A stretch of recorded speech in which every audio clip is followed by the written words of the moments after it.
My name is Lydia Matthews, and I hope that everybody is really thinking about this, like a cafe, in that, grab a drink, whether it's a coffee or a cocktail, depending on your hour. I'm personally going for a glass of water, but, we'll see how it goes. We'll be enjoying the next hour together, learning a little bit about three uh, participants' projects.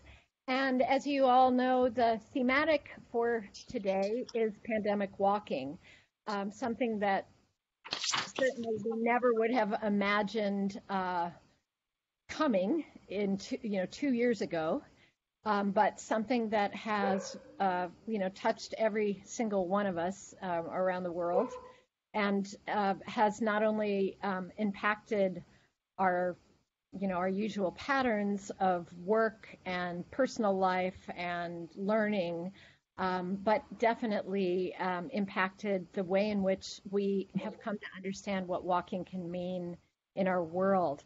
I had the great honor and privilege of being able to, because I'm talking to you from this cafe in Athens that is known as my balcony. Uh, I was able to get, to actually go to Prespes and be part of the small community of people that were there working. And it seemed as if the, the question about how the pandemic has really reshaped our imaginaries and our physical walking practices was something that, was an inevitable piece of conversation in almost every day. And some researchers were focused on that in very specific manners. Today we have three kind of case studies of people from different practices who have come at it quite differently. I am someone who is both a curator and a walking artist, and I teach at Parsons School of Design at the New School in New York City.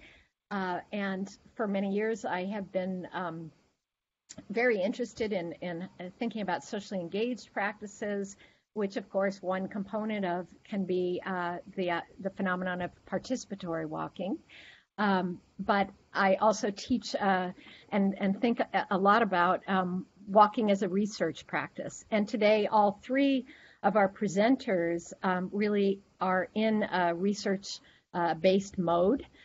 They come at it in very different ways, as I said, and I think that the kinds of questions that motivated the presentations tonight are arising out of the specific sites where each of us found ourselves during this pandemic, in either fuller or lesser states of lockdown. I know here in Athens it was quite severe. And really limited the space in which we could, in fact, go walking all those months. And out of that, one of the things that I have been interesting about thinking about our field of practice of walking arts and walking research is that it has sharpened our perspective on what constraints can mean in a creative undertaking, because whether we wanted them there or not, they were probably much more severe than we would have maybe naturally gravitated to had it not been 2020 and 21, wherever we happen to be in the world. So I know that I'm hoping this cafe can both be an opportunity for each of the three presenters to share their thinking and work, summarize it a bit, and then we can really kind of open it up for questions and dialogue and observations, and see where, how we can both address the boundaries of the spaces that we have found ourselves in, but also how we've kind of pushed past the boundaries of our own familiar practices in order to expand and deepen our understanding of what the act of walking means in our daily lives. So I think what we'll do is begin tonight with Martin Eccles. And I'll just briefly summarize his bio in case you didn't have a chance. I want to welcome everybody here. I see some old friends on my screen that I'm really happy to see. And, I'm sure that we'll have a few more people dropping in and joining us. Martin is a walking sound artist who lives in Northeast England, Newcastle upon Tyne. And a lot of his work really is reflecting the experience of his physical presence and in and walking through various kinds of environments. One of the things that I find most interesting in his practice is that they often involve replicated and durational walks.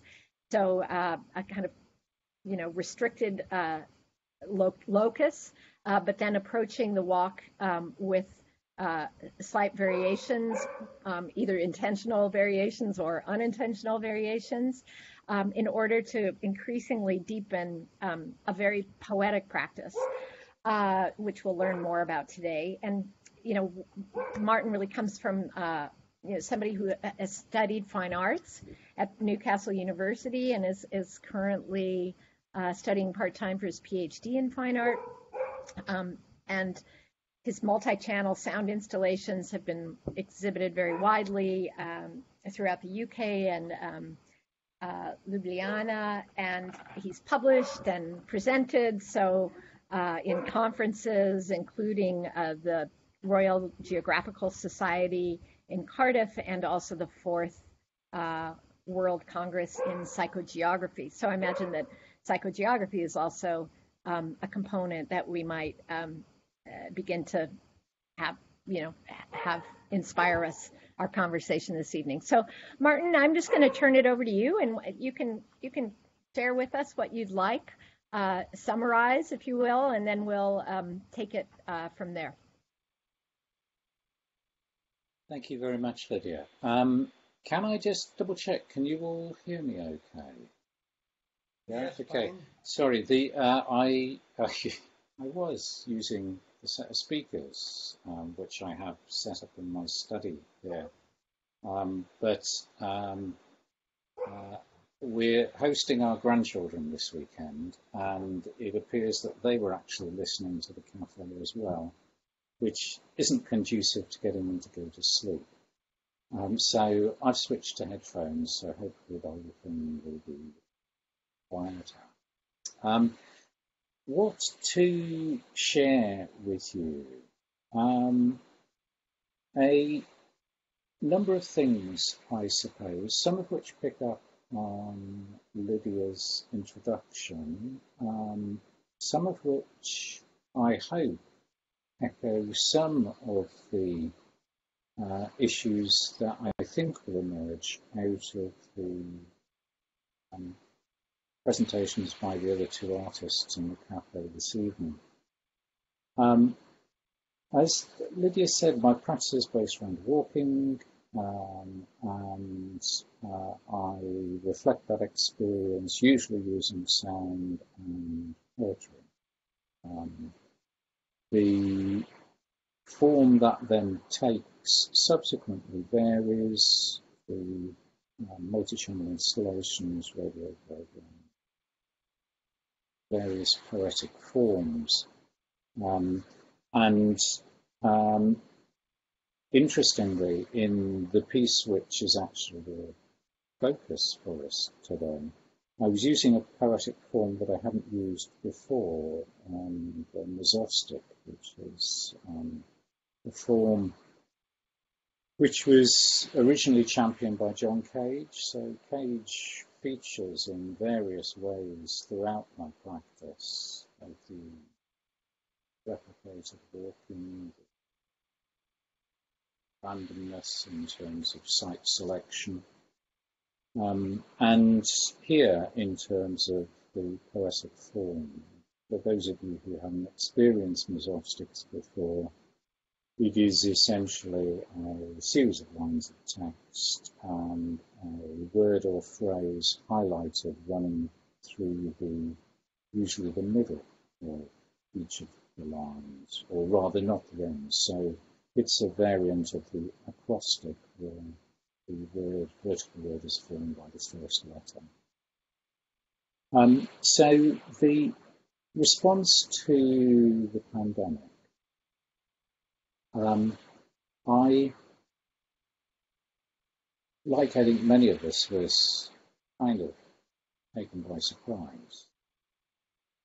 Emergence of the pandemic, restrictions on movement, and felt I needed to work out a way to respond, both artistically, but also I think just to try and see a way of getting through the pandemic. And certainly at the start, the duration was not in any sense clear. That changed with the second English lockdown. And in fact, the third English lockdown was the longest of the three, at 83 days. That kind of felt like it was just going on forever. As I think I said in the audio paper, there was a total of 153 days of three consecutive blocks. The consecutiveness, the daily repetition, was something that became very important to me and became a central feature of the work, and contributed, as it was also put onto a daily blog, contributed to what sense of liveness there was to the work. But we're saying a couple of things, again, triggered by Lydia, your introduction. You talked about your interest in socially engaged practice, and so I think at this point I should probably nail my colours to the mast and say that the vast majority of my walking practice is solitary and is usually remote. I am usually aiming to be alone and distant. A lot of my work has featured islands or places remote, certainly remote from the UK, and remote within them. So remote sites in Iceland, remote sites in Alaska. But within the UK, they're often based around offshore islands, which may or may not be inhabited. And partway through the first lockdown, the act of drawing my walks out, just as a line, triggered the realization that I was potentially creating an imaginary island.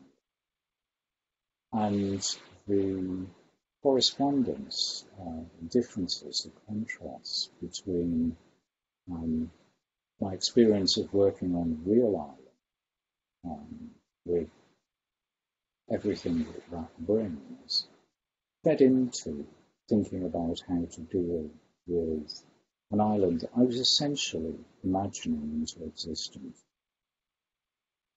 And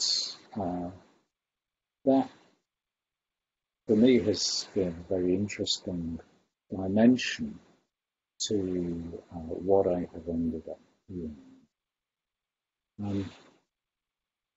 I think that the only other thing I'll say before passing back to you, Lydia, is that setting aside the artistic dimension of what I was involved in doing, there was also something that, on reflection, becomes in many ways more apparent, and that's almost a therapeutic dimension to the daily act of walking. The artistic project provided a focus, but in terms of existing through the experience of the pandemic, the creation of the artwork was very important. So I've had about my 10 minutes, so I'll stop at that point. I'm back. Okay, thank you, Martin. I think the idea of thinking about the practice as a compass is a really intriguing one. Thinking about what the cardinal points are in this kind of a metaphor, and how I was struck also by your phrase about, how the walks enabled you to imagine a place into being. And I think that's something that will resonate a little bit through the various presentations. I want to next introduce Georgios Varoutsos, who is coming to us from Montreal, Canada, by way of his PhD studies at the Sonic Research Centre in Belfast, Northern Ireland. Georgios presents works in the form of concerts and installations and various kinds of presentations, and has shown throughout Europe and the Americas, North America. Often his work, deals with this kind of unorthodox depiction of audio manipulation. So I'm sure we'll hear more about that in an effort to really heighten and intensify the tension and the emotional reactions of his listeners, viewers, audience members. And again, a very research-based work that encompasses sonification and urban arts, sonic arts, socially engaged arts, and also recently he has begun to explore various kinds of immersive environments through new technologies. So, Georgios, I'm going to pass it to you and tell us a little bit about what you were doing during the pandemic and how that factors into your broader practice. Thank you, Lydia, for the introduction.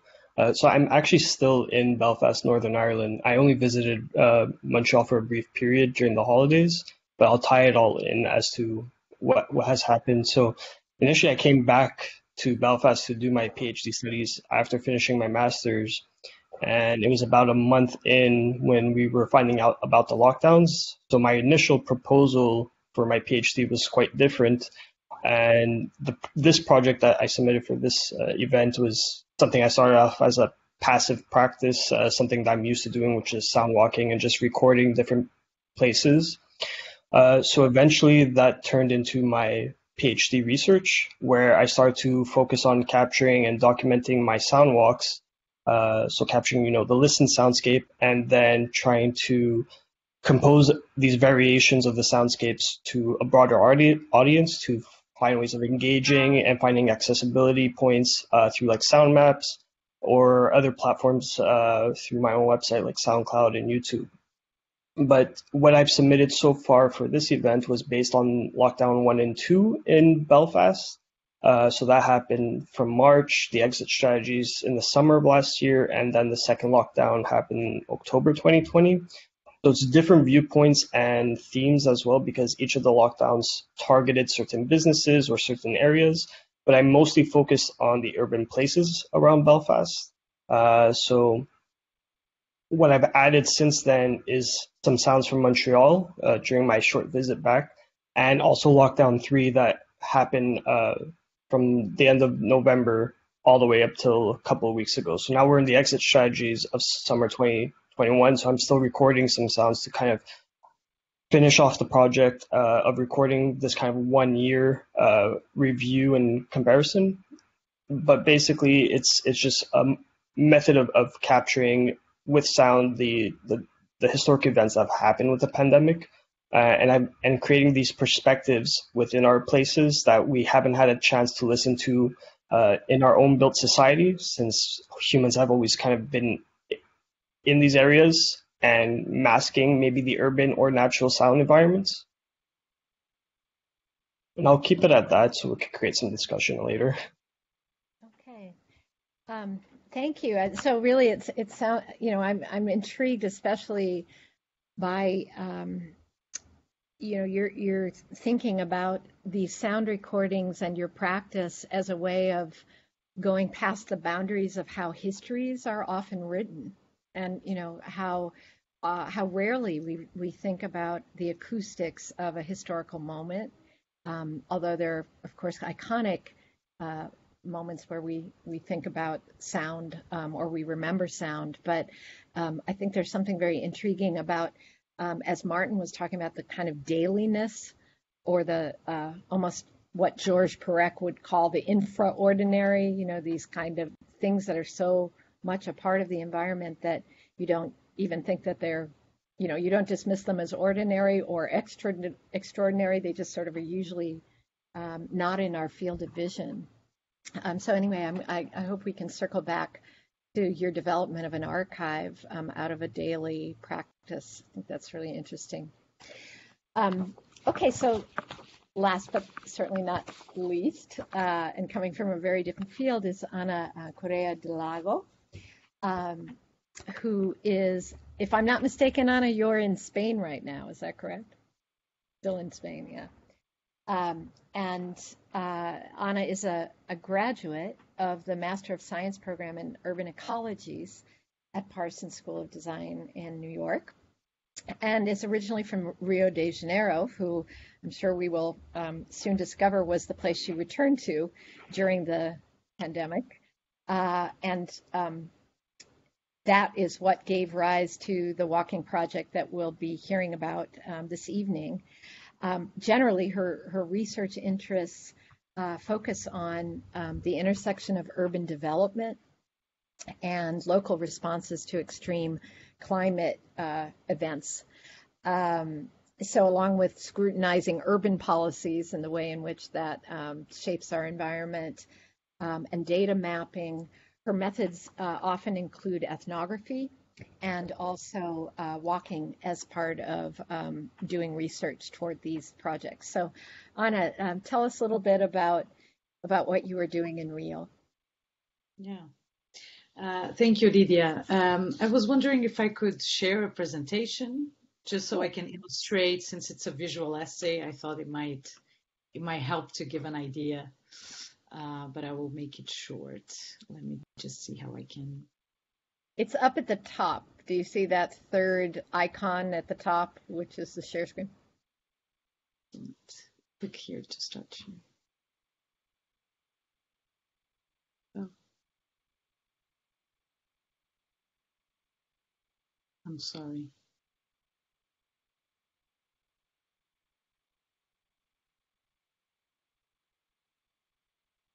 Can you see me? There we go. You just need to make it full screen. Okay. So, okay, it's loading. So, as Lydia told, I returned to my native neighborhood during the pandemic. I finished my studies from my MS from there.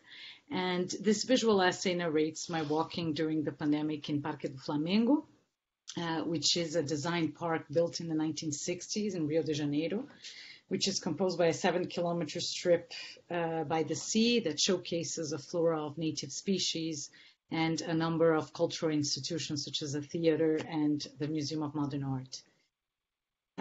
So having grown up in the Flamengo neighborhood, I would occasionally go for a walk in the park. And when I did, I would usually move through space as if I were in an outdoor museum, guided by the optical senses, exploring and following the aesthetic orchestration of specimens of trees, which are distributed throughout the undulating paths that you can partially see here, which were designed by Roberto Burle Marx.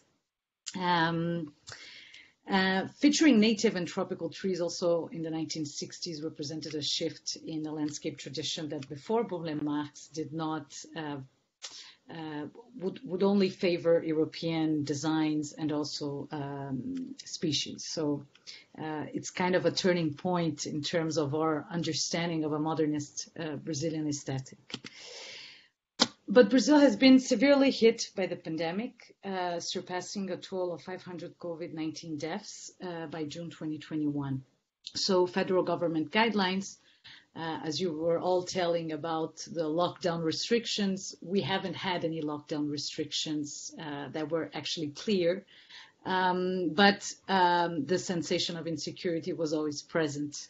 So each of us has responded kind of individually to this event and continue to respond in that way. So federal government guidelines downplay social distancing protocols and adopt an anti-science approach. And currently, we account for 13% of the world's COVID-19 deaths, despite comprising only 2.7% of the world's population. So the park's designs, its location and white space have remained a key destination not only for residents of the neighborhood, but also for weekend visitors from other parts of the city who are able to enjoy a safe and open space with the views of the Sugarloaf Mountain. So I began to walk the park every day during the pandemic. And in this required slowing down of COVID, I became more receptive to kind of what also Lydia said, the infraordinary that Georges Perec talks about. So the kind of more receptive to the everyday maintenance tasks of the park, which were supporting my own in a time of isolation. So I started noticing the presence of the most visible actors who are in charge of maintaining this place, which are the garbage collectors. And despite their flashy orange uniforms, their presence had previously gone unnoticed to me. These workers are deemed essential workers during this pandemic, and their work has not decelerated while city residents resort even more to public spaces like Parque do Flamengo. And disposing of all this trash is no small matter. It requires extraordinary everyday maintenance. So specialized workers carry mechanized equipment for pruning trees, blowing fallen leaves, cutting the grass, taking out the trash from the bicycle paths. It involves garbage compactor trucks, crane trucks, and round-shaped bins that are run daily around the park. So as I shifted from an optical to a more embodied experience, I also began to understand garbage collectors as caretakers. And I realized that my own perceptual shift was not only happening because I was going to the park every day, but also because at this moment we are experiencing a heightened awareness of what it means to take care of ourselves, of our bodies, and of one another. So Parque do Flamengo is not a static outdoor museum as I experienced it before. It beautifully recalls through its modernist designs and by elevating the tropical landscape, the forging of a distinctive Brazilian aesthetic identity. But these encounters with the park caretakers generated for me new forms of sociability in my neighborhood. And by following the steps of the garbage collectors, I have met residents, artists who are continuously redesigning this design space, attributing new functions to it.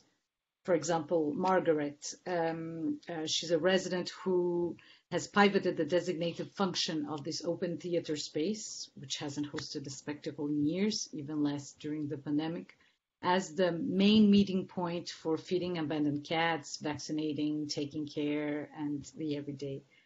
So, along with the garbage collectors who are in charge of maintaining the space, these caretakers remind me that the park is dependent on the everyday repetition of the infraordinary acts of sweeping, scrubbing, folding, feeding, and taking out the garbage. And as we individually define in the current political situation in Brazil, what it means to take care of ourselves and of others in public space, I would hope that participating in the physical everyday tasks that the maintenance of our community and surroundings entail might lead us to revitalize a sense of shared collective unison that we are currently struggling to find. So, yeah, that's kind of a summary of what the visual essay tells and also kind of narrates, right? Because the images are important. So I think you're muted, Lydia. Thank you. Thank you, Anna. I muted because for some reason the symphony of dogs in the neighborhood have decided that this is their evening to perform. So I've never heard it quite like this, but maybe they've calmed down by now. You know, the issue of sort of what we were able to perceive because the constraints brought on by the lockdown, what was it that really eluded our consciousness and our vision prior to this experience? I think is something that has popped up in all three presentations, and I'm wondering about that of like if there is more for some of you to say about what emerged that was kind of surprising or new or noteworthy because of the way in which you conducted your regular ongoing durational acts of walking during this period, and perhaps the caretaking metaphor that you brought up, Anna, is one thing of just becoming hyper conscious of what it means to care for oneself and the community. But I wonder if either Martin or Georgios, if you could share more about what might have emerged as something that you wouldn't have known had you not gone through this experience. I think that, it's absolutely the case that there were things that I discovered that were new, which in some senses, some of which really surprised me. So I've lived in the house I'm currently in for something like 30 years. And by the daily act of walking, within a relatively constrained time frame, so most of the walks I did would be completed within about 60 minutes, give or take. And I found places within that radius of my home that, firstly, I'd never visited before, some of which I had no idea existed. And they were examples of things that in daily life I either passed by, didn't consider, or weren't necessarily of that much interest. But within the setting where I was working during the pandemic, they became new, some of them. So, as an example, there were 3 graveyards within a walking distance of my home, none of which I had been into before, and each of which, in its own way, was a significant haven. They all felt like islands within islands, not something I'd been before. One of them had a community orchard, which I did not know existed. One of them is accessible only by a single gate and is almost never visited. I didn't see anybody anywhere inside it. So there were these geographical experiences. The other thing that I discovered, I deliberately ranged the times that I walked. And the earliest I set off was about 4 in the morning. And so, by virtue of walking through times of the day I would normally be asleep, I had a completely different experience of the place I had lived for 30 years. Thank you. That's very interesting. I mean, I was thinking about, for me, having moved to, being based in Athens during this experience. Typically, when I come here, my walking practices are focused on the urban, and I tend to go toward the center of the city, and I walk extensively in the center of the city.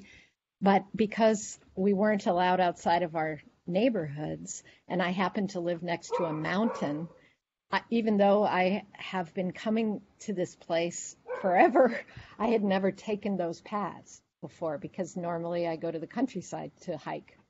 And so it actually kind of recalibrated my borders between what I understood to be rural and urban, or natural and cultural, which are false boundaries to begin with.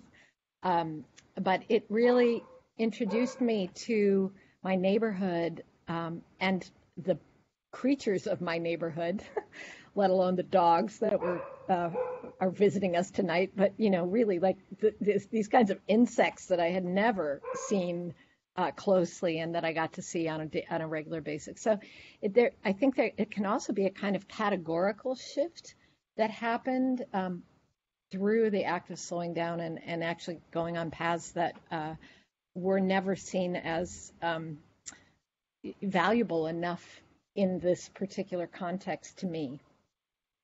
Georgios, I'm wondering if you have other things you want to add. Yeah, well, basically, I used the regulations that we were given, which one of them was being that you're allowed one exercise per day. So I really want to abide by that rule. So a lot of my walk is limited in my recording. So I would only record 5 minutes and continue the walk because I didn't want to sit down and stay in one place, and who knows about fines and all that at the early stages of lockdowns.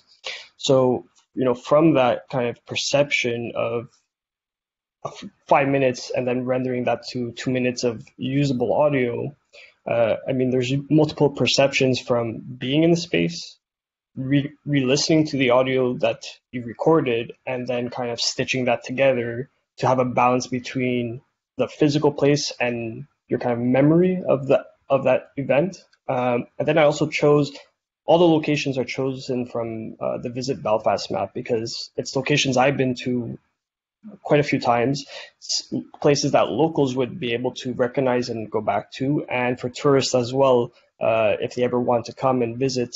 There's this way of connecting with kind of different audiences, and obviously there'll be different perceptions, but I want to stick to that kind of map and revisiting spaces I've been in before and haven't had this opportunity to listen to them. And one thing I think is probably like the material of buildings or streets, so like cobblestone streets, and how sounds resonate through them. So hearing sounds from way further out, or how birds would be flying into these kind of alleyways, and how they're using the space when there's no one around.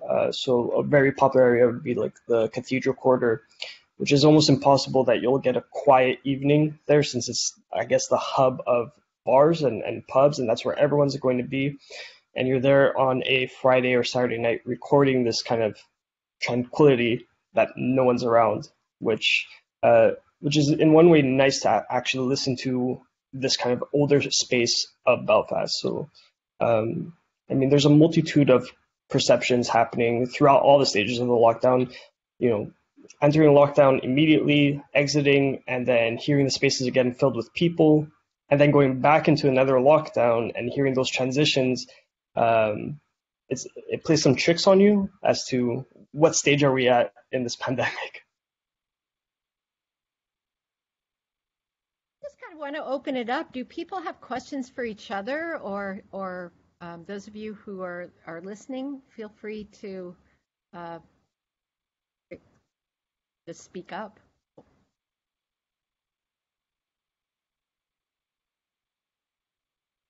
Hope I didn't mean to. Yeah, Martin? Yeah, I had a couple of questions, a couple of points. Both I'd be interested in Georgios and Anna's response. But two things that featured in what we've all, I think, done. One is the use of repetition, and I very deliberately use repetition on occasion in projects, and I often use it quite systematically. But I'd be interested to hear about how the act of repetition did or didn't shape the works. Um, the other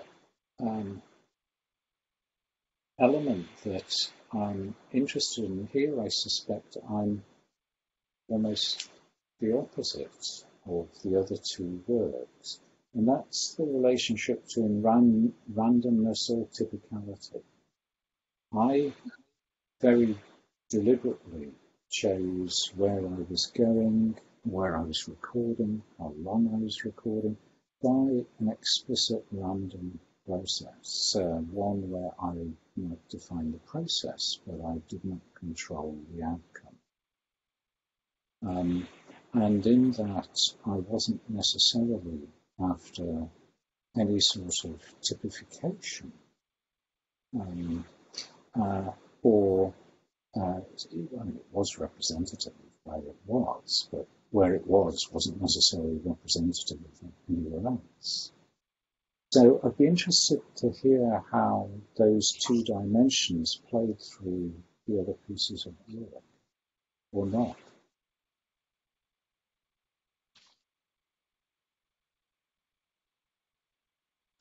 I could speak about the repetition. I think it is a crucial part of what resulted of my work was the repetition and kind of this idea which you also expressed about looking at a particular radius that before did not exist. So it was the repetition and an attentive repetition that kind of revealed slowly certain patterns or this particular attention, for me at least, to start looking to the park through the lens of the park's garbage collectors, and started understanding the routes, the work that they do, how is that place maintained, but also but it was the repetition not only of what they did constantly, but also the repetition of my walks that did shape this work. Absolutely. Yeah, I could add a bit as well. In terms of repetition, for me was about creating different lenses to compare through. So during each of the lockdowns and then the exit strategies, and that was the only thing I could control, was repeating my 5-minute recordings. I couldn't always repeat the same sound location, like where I was standing, because at different stages there was people in the space or there weren't, so that meant I had to keep 2 meters distance. So kind of all these other factors that were out of my control played into the overall kind of research and the way I've composed it or recorded my walks. And then choosing the locations initially was how the project started was very quick and immediate. So that was the first thing I kind of resonated with is, I'm a foreigner. What would a foreigner look for? And would look for a map. So kind of just that, building on those stages. And then with the varied lockdowns, when they would target certain businesses or sections of the industry, I would then kind of familiarize myself with what kind of areas host those places, and go that way.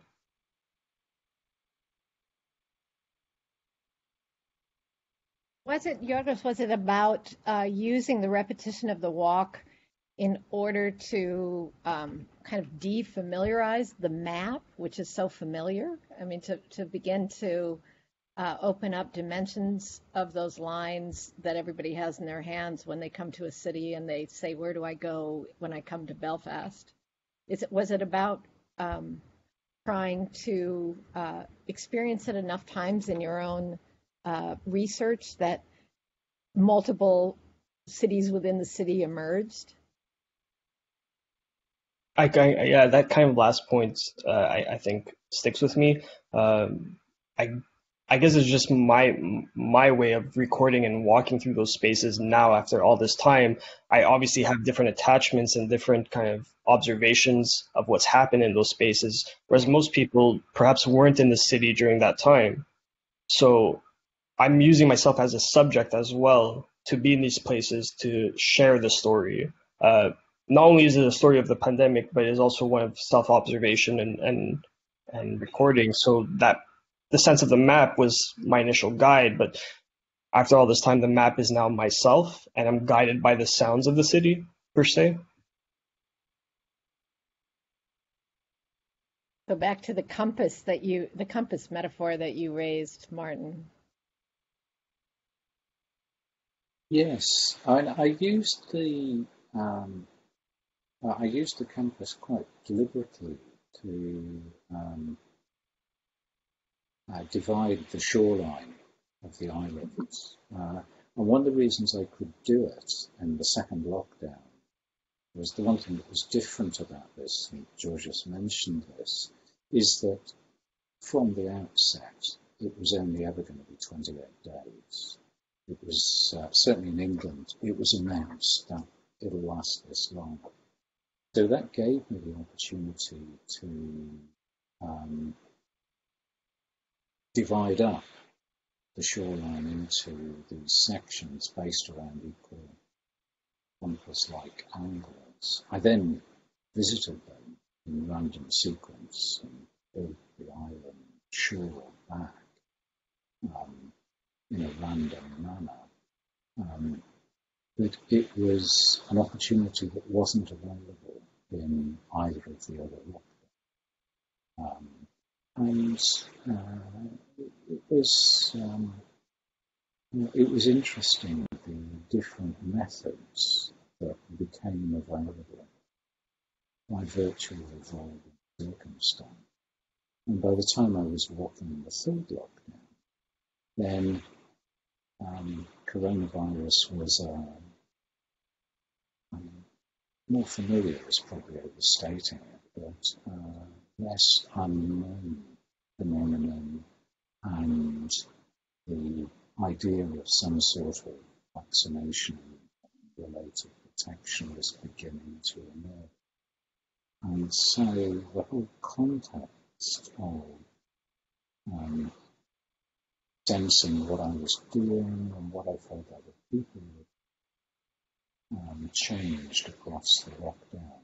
So the first couple of weeks of the first lockdown, there was this feeling of kind of trying to work out what 2 meters looked like and how close you could actually go, and making a very clear signal about the fact that we were trying to protect people by not being too close. And that began to become much more blurred as we got towards the end of the third lockdown, sort of, over a year on. And I think that I became, I felt I was slightly more anonymous with the passage of time.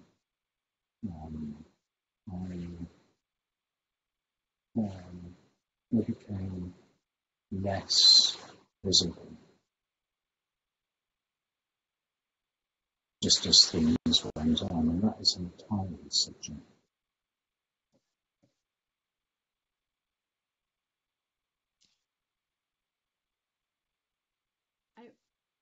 Lydia, you're muted. Oh, I thought I clicked it. Martin, I just wonder if you could clarify, because I think you've got a little fuzzy, and I wanted to understand what your last statement was about you becoming more invisible. Is that what you were saying? Yeah, I think I became less apparent, less obvious in amongst a general movement. I mean, I tend to be relatively anonymous when I walk anyway. I'm often remote, I'm often distant. So it's pretty unusual for me to ask people on most of the walks I do. Ask lots of other things, but like many human beings. And it kind of felt like I was less visible. I would have expected to have generated comment. I walk around. So what I actually do is I walk with a backpack. I have a sound recorder strapped to the front. I have a broadband hat, and I have a quad array of four speakers, four microphones around the brim of the hat, each of which is in its own wind protection. So it looks like I'm some sort of cross between Mickey Mouse and somebody wearing bizarre earmuffs.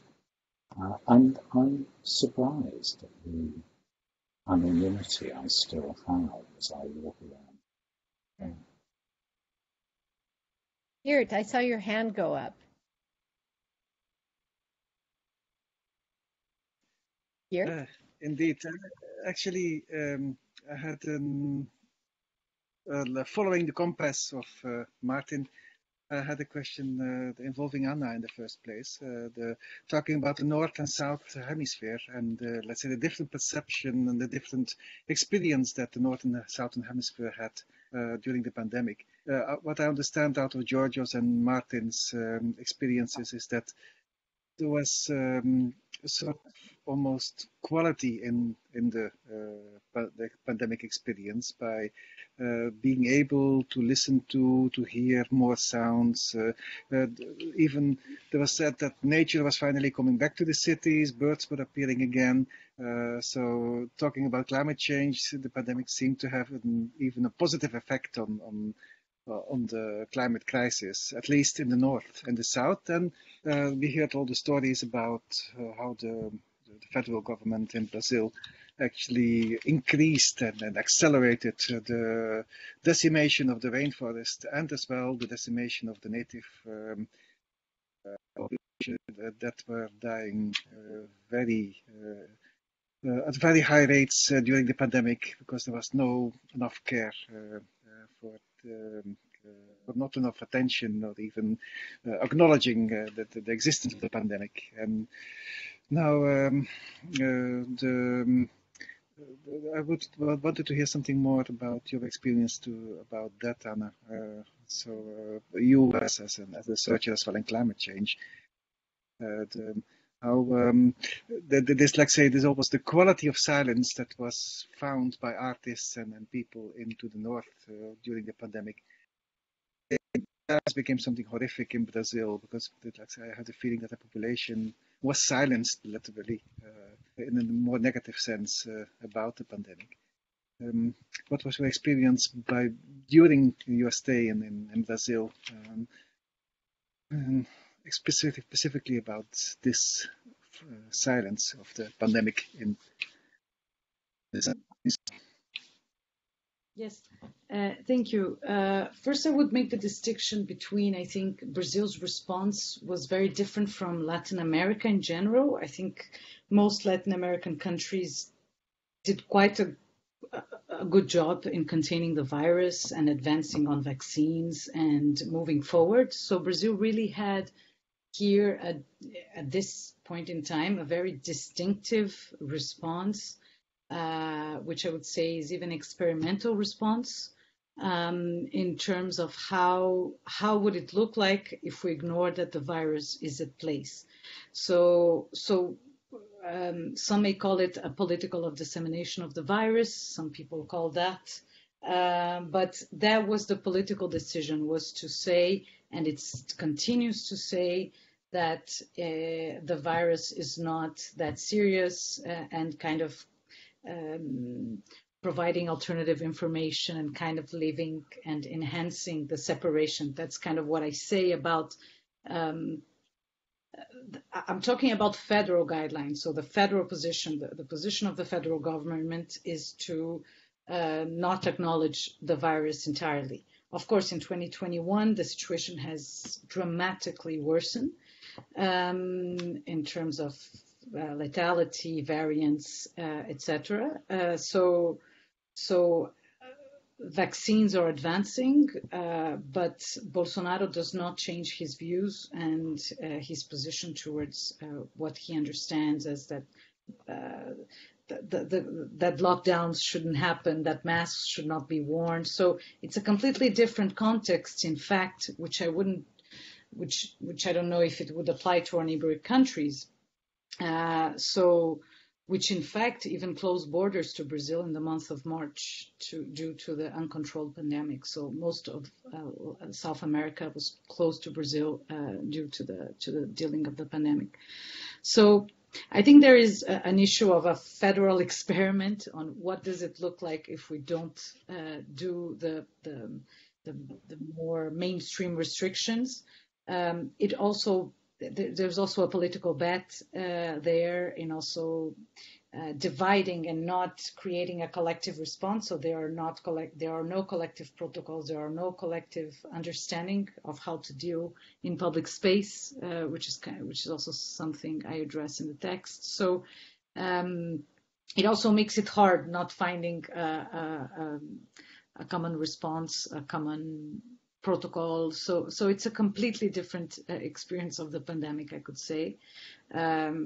Not a reassuring one, even if lockdowns are also very damaging in many ways. But who can do lockdown does lockdown. Who can't doesn't. We're resorting to individualized response to a collective issue and even more international. So it's so yes, that's kind of how it looks like. And in fact, yes, Bolsonaro is affirming his views as a negationist, which includes how he deals with climate change. So what we see about the Amazon or other green issues that Brazil in the previous years had been working a lot on have been really deconstructed.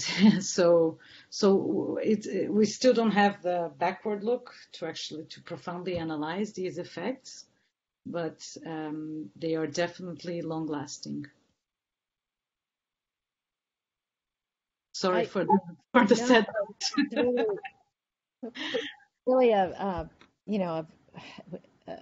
huge topic that in terms of the ways in which these kind of larger political infrastructures impact our psyches and our bodies in these moments, obviously. And one thing I would just add is that one thing I found fascinating about your presentation on and thinking about Brazil and thinking about my own experience at the beginning, at the height of the first wave of the pandemic, living in Brooklyn in a very highly charged neighborhood when it came to the pandemic, there was I think a desire to become an island, to take your metaphor further, Martin, to really isolate and to feel afraid of human interaction. And it's been taking quite a long time to undo that. But what I find fascinating about your presentation is that in the midst of that, in one of the most virulent environments of all, somehow your act of walking actually connected you across class, across different kinds of social barriers that we all know exist, but that had never been explored in the way that you bring it up in the paper. So that's another thing that I think is a kind of unexpected result of us having to rethink what are the new classes that have emerged in society, whether it's the essential worker or the people that are the most vulnerable, the untouchables, as in a new form of class, the remote worker, a new form of class. But the fact that you were able to work remotely and yet it allowed you to kind of see and not only observe and take photos, but actually get to know these people, right? I mean, you have a name of these people. You started to work on the feeding of the cats with that person, so I find it also a very important part of this pandemic experience. And what the walking did for many of us was to bring people closer together, to create kind of networks of sociability that had not occurred, as well as forcing each of us on a very solitary and individual basis to come to terms with all of those inner voices and and habit patterns that we often choose not to explore. So, I think all of you have touched on the ways in which you do that. And I think, Georgios, your project is very much one that seems to want to give, to provide for the next generations a different way of understanding the importance of multisensory experience, and some kind of a record of like, what does it mean when you can begin to hear things of a city that have been, oppressed or suppressed by building, by gentrification, by overdevelopment, by whatever that might be. So anyway, I'm conscious of our time, and I want to respect the hour length of these cafes, and I just offer a thanks and a toast. If any of you have a glass, maybe we can raise it. I hope we continue to think about what we've learned and what we can take forward once these lockdowns and pandemics are a part of history.